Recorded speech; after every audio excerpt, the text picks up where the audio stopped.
অন্তর্বর্তী সরকারে নেওয়া আইসিটি ও টেলিকম খাত সংস্কার ঘিরে শুরু থেকে ছিল আলোচনা সমালোচনা। নতুন আইন ও নীতিমালায় বিনিয়োগ পরিবেশ, মোবাইল অপারেটরদের সুবিধা এবং নিয়ন্ত্রক সংস্থা বাংলাদেশ টেলিযোগাযোগ নিয়ন্ত্রণ কমিশনের ক্ষমতা পরিবর্তন নিয়ে স্পষ্ট মতভেদ সৃষ্টি হয়েছে। খাত সংশ্লিষ্টদের প্রত্যাশা, নতুন সরকারের নীতি পুনর্বিবেচনায় তৈরি হবে ভারসাম্যপূর্ণ ও বিনিয়োগ বান্ধব আইসিটি কাঠামো।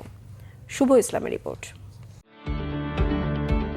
দায়িত্ব গ্রহণের পর দেশের বহুল কাঙ্ক্ষিত আইসিটি ও টেলিকম খাত সংস্কার শুরু করে অন্তর্বর্তী সরকার। আওয়ামী আমলের সকল কালাকানুন বাদ দিয়ে ১২টিরও বেশি আইন, অধ্যাদেশ কিংবা পলিসি জারি করা হয়।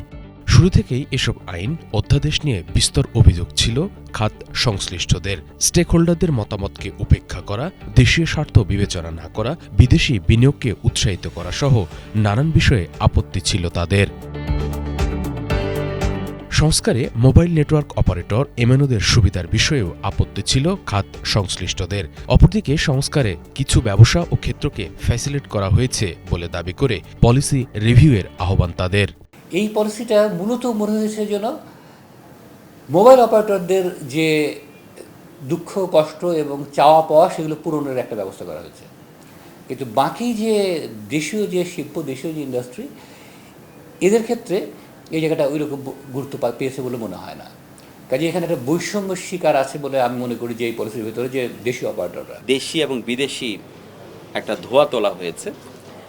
এটা করা হয়েছে যাতে মোবাইল অপারেটরদের স্কোপটাকে লিমিট করা যায়। আমার কাছে মনে হয় যে পলিসি মেকাররা যারা আছেন, যারা রেগুলেটরি অথরিটি আছেন, সরকার আছেন, তারা জিনিসটা আসলে জনগণের পার্সপেক্টিভ দেখা দরকার। কিছু বিজনেসকে ফ্যাসিলিটেট করার জন্য চেষ্টা করা হয়েছে, কিছু ক্ষেত্রকে ফ্যাসিলিটেট করার জন্য চেষ্টা করা হয়েছে। পলিসিতে কিন্তু আমাদের আছে লেখা যে ফরেন ইনভেস্টমেন্ট যারা করেছে, যারা ফরেন মোবাইল অপারেটর, তাদের মিনিমাম কিছু শেয়ার হোল্ডার থাকতেই হবে লোকাল। এটা কিন্তু আবার অ্যাক্টে নাই।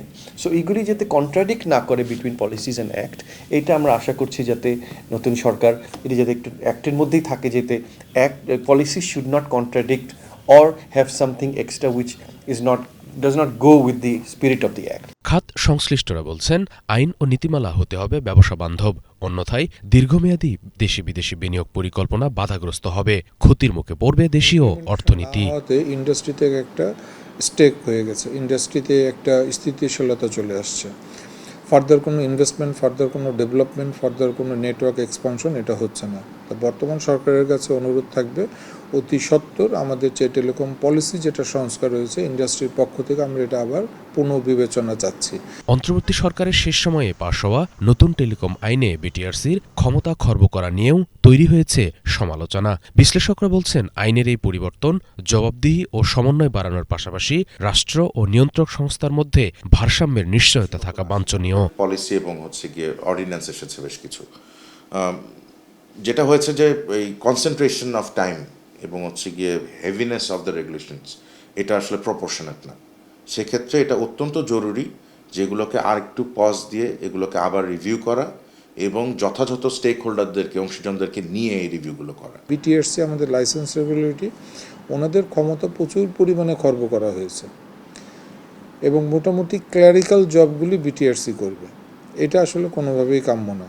ক্রস চেক ডেফিনেটলি থাকা উচিত।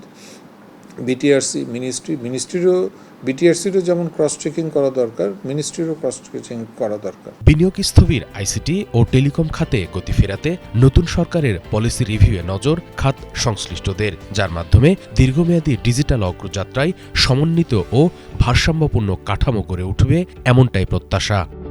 শুভ ইসলাম, বাংলাভিশন, ঢাকা।